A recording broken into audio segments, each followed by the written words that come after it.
ప్రవేశాలకు అనుమతి అంటూ ఆర్టీఈ చట్టం కింద 1వ తరగతిలో అడ్మిషన్లకు ఆదేశాలు ఈ నెల 19 నుంచి 26 వరకు పాఠశాల నమోదు, 28 నుంచి మే 15 వరకు విద్యార్థుల దరఖాస్తులకు అవకాశం, బాలల నిర్బంధ ఉచిత విద్యా హక్కు చట్టం కింద అన్ని ప్రైవేట్ పాఠశాలలో ప్రవేశాలు చేపట్టని ప్రభుత్వ ఉత్తర్వులు జారీ చేసింది. 2025-26 గాను నిరుపేద కుటుంబాల పిల్లలకు 1వ తరగతి ప్రవేశాలకు దరఖాస్తు చేసుకొని సమగ్ర శిక్ష ఎస్పీడీ బి శ్రీనివాసరావు విజ్ఞప్తి చేశారు. రాష్ట్రంలోని ప్రైవేట్ పాఠశాలలో 25% సీట్ల నిర్బంధ ఉచిత విద్యా హక్కు చట్టం కింద నిరుపేద కుటుంబాల పిల్లలకు కేటాయించిన విషయం తెలిసిందే. దీని ద్వారా గడిచిన 3 విద్యా సంవత్సరాలు సుమారు 50,000 మంది పిల్లలకు ప్రవేశాలు కల్పించారు. కాగా వచ్చే విద్యా సంవత్సరం గాను ఉచిత విద్యను అందించే అన్ని ప్రైవేటు పాఠశాలలు ఈ నెల 19 నుంచి 26 వరకు తమ వివరాలను విద్యాశాఖ వెబ్సైట్లో నమోదు చేయాలని ఆదేశించారు.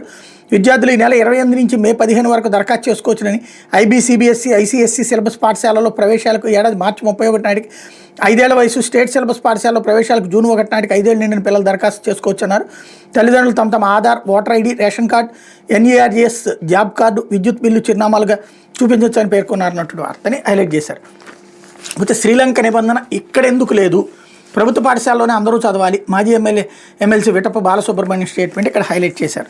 లేకపోతే ఆంధ్రజ్యోతి వచ్చేటప్పుడు కేంద్ర పన్నుల్లో రాష్ట్రాలకు సగం ఇవ్వాలి అన్నటువంటిది హైలైట్ చేశారు. ఏపీ రెవెన్యూ లోటా కాదాన్ని పోడ్చండి, అధిక నిధులకు సిఫార్సు చేయండి, అమరావతికి 47,000 కోట్లు ఇవ్వాలి, బెంగళూరు, చెన్నై, హైదరాబాద్ని కలుపుతూ ప్రణాళికలు రూపొందించాలి, అప్పుడే వికసిత్ భారత్లో దక్షిణాది కీలకం, స్థానిక సంస్థల వెయిటేజీలు మార్చండి, రాష్ట్ర విభజనతో హైదరాబాద్ను కోల్పోయిన తెలంగాణ ఆదాయంలో 75% ఆనగరించే గత పాలకుల నిర్లక్ష్యంతో రాష్ట్రానికి ఆర్థికంగా కోలుకోలేని దెబ్బ, 10 సూత్రాలతో స్వర్ణాంధ్ర విజన్ 2047, పోలవరం మనకచర్లకు సాయం చేయండి, 16వ ఆర్థిక సంఘానికి కోరిన సీఎం, పనగార్య బృందానికి సవివర ప్రజెంటేషన్ అన్నటువంటి వార్తని హైలైట్ చేశారు. అయితే గంగపుత్రుడికి డబుల్ ధమాకా అంటూ వేట నిషేధ కాలంలో రెట్టింపు భృతి గత ప్రభుత్వం ఇచ్చింది 10,000, 20,000 ఇస్తానన్న చంద్రబాబు, మంత్రి అచ్చెన్న ఆదేశాలతో రీసర్వే, అర్హులను గుర్తించిన మత్స్యశాఖ, 1,22,968 మంది జాలాలకు లబ్ధి, 26ను సొమ్ము విడుదల చేయనున్న సీఎం, మత్స్యకార కుటుంబాలకు ఆర్థిక దన్ను అన్నటువంటి వార్తని హైలైట్ చేశారు. ఇలా మంచి వార్త ఇది.